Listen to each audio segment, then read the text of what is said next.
أعزائي المشاهدين والمشاهدات لقناة هشام عبد الصمد رضوان، تحية طيبة وبعد. جولة في الريف المصري الجميل، جولة ونحن في شهر الخريف وفصل الخريف وأشهر الخريف، وهذا الهواء المنعش الجميل زي ما احنا شايفين الأراضي الزراعية الجميلة.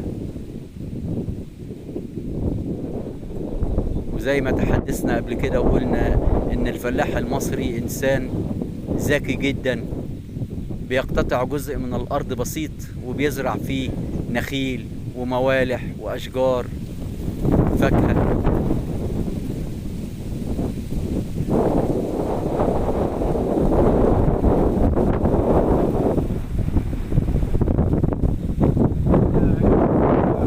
نعم، محلاها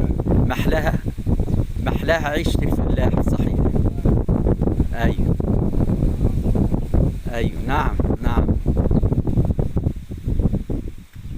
دي بعض المحاصيل المزروعة زي الكرنب. كرنب يا استاذنا الفاضل عبد العال. ايوه، وملوخية ودنيبة، ده اكل للمواشي، الابقار والجاموس زي ما احنا شايفين اهو. نخيل. نعم نعم.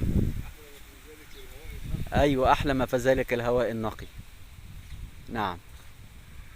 وطبعا ده الطريق اللي بيودينا على نهر النيل، اطول انهار الدنيا، النيل العظيم، النيل المصري الجميل. تحيا مصر.